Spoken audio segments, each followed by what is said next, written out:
പ്രധാനപ്പെട്ട ഒരു വാർത്തയിലേക്കാണ്. DCC പുനഃസംഘടന ഉടൻ. പുനഃസംഘടനയുടെ ഭാഗമായി AICC നേതാക്കളുമായി പുതിയ KPCC ഭാരവാഹികൾ ചർച്ച നടത്തി.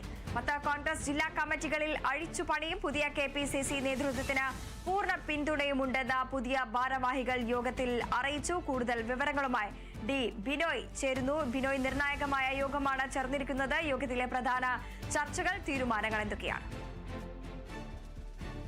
പുതിയ KPCC ഭാരവാഹികൾ ഇന്നലെയാണ് ഡൽഹിയിൽ AICC നേതൃത്വവുമായി ചർച്ച നടത്തിയത്. KPCC ഭാരവാഹികളെ കൂടാതെ കേരളത്തിൽ നിന്നുള്ള മുതിർന്ന കോൺഗ്രസ് നേതാക്കളും ചർച്ചയിൽ പങ്കെടുത്തു. പ്രധാന വിഷയം തദ്ദേശഭരണ സ്ഥാപനങ്ങളിലേക്കുള്ള തിരഞ്ഞെടുപ്പും ഒപ്പം DCC പുനഃസംഘടനയുമായിരുന്നു.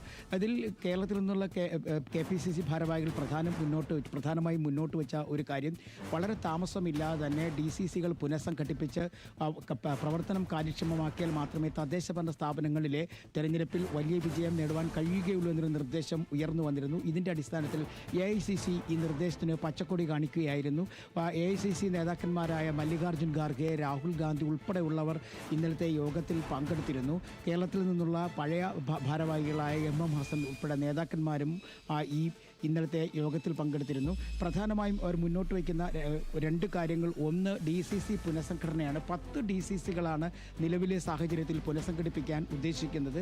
കാരണം ആ DCCകളുടെ പ്രവർത്തനം കാര്യക്ഷമമായി മുന്നോട്ട് പോകുന്നില്ല എന്നുള്ളൊരു വിലയിരുത്തലാണ് നേരത്തെ തന്നെ കേരളത്തിൻ്റെ ചുമതലയുള്ള AICC സെക്രട്ടറി നൽകിയിരുന്നത്. അതിൻ്റെ അടിസ്ഥാനത്തിലാണ് ഈ 10 DCCകളിലെ ഭാരവാഹികളെ മാറ്റുന്നതിന് വേണ്ടിയുള്ള തീരുമാനത്തിലേക്ക് എത്തിയിരിക്കുന്നത്. ഇന്നലെ ചേർന്ന യോഗത്തിൽ ദീപാദാസ് മുൻഷിയും പങ്കെടുത്തിരുന്നു. ഇവരുടെ നിർദ്ദേശം കൂടി കണക്കിലെടുത്തുകൊണ്ടാണ് ഒരു അഴിച്ചുപണിയിലേക്ക് കാര്യങ്ങൾ നീങ്ങുന്നത്. എന്നാൽ എല്ലാ നേതാക്കന്മാരുമായി കൂടി ആലോചിച്ചതിന് ശേഷമായിരിക്കും ഒരു അഴിച്ചുപണിയിലേക്ക് നീങ്ങുക എന്ന് നേതാക്കന്മാർ വ്യക്തമാക്കിയിട്ടുണ്ട്. പ്രത്യേകിച്ചും പുതിയ ഭാരവാഹികൾ KPCC അധ്യക്ഷൻ സണ്ണി ജോസഫ് ഉൾപ്പെടെയുള്ളവർക്ക് മറ്റ് നേതാക്കന്മാരുമായി, അതായത് കേരളത്തിലെ മുതിർന്ന നേതാക്കന്മാരുമായി ചർച്ച നടത്തുന്നതിന് വേണ്ടിയുള്ള സാവകാശം നൽകണം എന്നൊരു നിർദ്ദേശം അവർ മുന്നോട്ട് വച്ചിട്ടുണ്ട് AICC നേതൃത്വത്തിന് മുന്നിൽ. അത് അവർ അംഗീകരിക്കുകയും ചെയ്തു. ഇനി കേരളത്തിൽ എത്തിയതിന് ശേഷം മുതിർന്ന KPCC നേതാക്കന്മാർ, പ്രത്യേകിച്ചും പഴയ KPCC പ്രസിഡന്റുമാർ ഉൾപ്പെടെയുള്ളവരെ വിളിച്ച് അവരുമായി വിഷയങ്ങൾ ചർച്ച ചെയ്തതിന് ശേഷമായിരിക്കും DCC പുനഃസംഘടനയിലേക്ക് കടക്കുക. ഒപ്പം KPCCയിലും ഇനി പുതിയ ഭാരവാഹികളെ കണ്ടെത്തേണ്ടതായിട്ടുണ്ട്. അത്തരം കാര്യങ്ങളിലേക്ക് കടക്കുന്നതിന് മുമ്പ് മുതിർന്ന നേതാക്കന്മാരുമായി ചർച്ച നടത്തും എന്ന് പറഞ്ഞിട്ടുണ്ട്. എന്നാൽ അതേസമയം ഈ പുതിയ പുനഃസംഘടനയുമായി ബന്ധപ്പെട്ട് ചില നേതാക്കന്മാർക്ക് അസ്വാരസ്യങ്ങളുണ്ട് എന്നുള്ള വാർത്തകൾ പുറത്തു വന്നിരുന്നെങ്കിലും അത് പൂർണ്ണമായും ഇപ്പോഴത്തെ KPCC ഭാരവാഹികൾ തള്ളിക്കളയുകയാണ്. എന്നാൽ KPCC ഭാരവാഹികൾ ചുമതലയേൽക്കുന്ന യോഗത്തിൽ നിന്നും ചില നേതാക്കന്മാർ വിട്ടുനിന്നിരുന്നു. പ്രത്യേകിച്ചും MPമാർ, അതായത് രാജ്മോഹൻ ഉണ്ണിത്താൻ, ഡീൻ കുര്യാക്കോസ്, VK ശ്രീകണ്ഠൻ തുടങ്ങിയ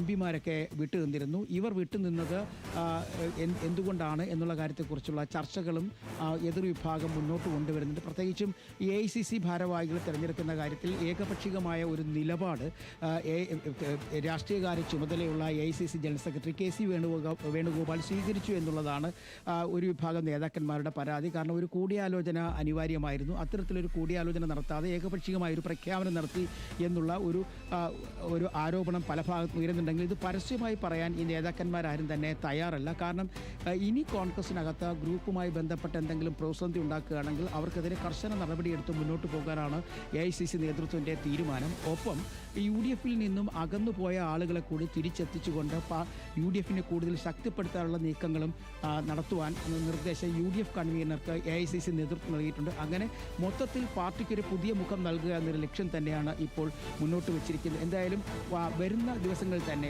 അടുത്ത ആഴ്ച തന്നെ DCC പുനഃസംഘടനയുമായുള്ള ചർച്ചകൾ മുന്നോട്ട് വയ്ക്കും. അതിന് മുന്നോടിയായി തന്നെ പഴയ KPCC പ്രസിഡന്റുമാർ, അതായത് K സുധാകരൻ വരെയുള്ള KPCC പ്രസിഡന്റുമാരെ വിളിച്ചു ചേർത്തു. അവരുടെ യോഗം വിളിച്ചു ചേർത്തുകൊണ്ട് അവരിൽ നിന്ന് കിട്ടുന്ന അഭിപ്രായങ്ങൾ കൂടി ആരാഞ്ഞുകൊണ്ട് ഒരു സമീപനമായിരിക്കും DCC പ്രസിഡന്റുമാരെ തിരഞ്ഞെടുക്കുന്ന കാര്യത്തിൽ സ്വീകരിക്കുക. അത്തരത്തിൽ ഒരു ചർച്ച ആവശ്യമാണെന്ന് KPCC ഭാരവാഹികൾ തന്നെ മുന്നോട്ട് വെക്കുകയും ചെയ്തിരുന്നു. എന്തായാലും പുതിയ KPCC നേതൃത്വത്തിനോട് വലിയ പ്രതീക്ഷയാണ് AICC നേതൃത്വം വച്ചു പുലർത്തുന്നത്. കാരണം ഇവർക്ക് എല്ലാ അർത്ഥത്തിലും യുവാക്കളുടെയും ഒപ്പം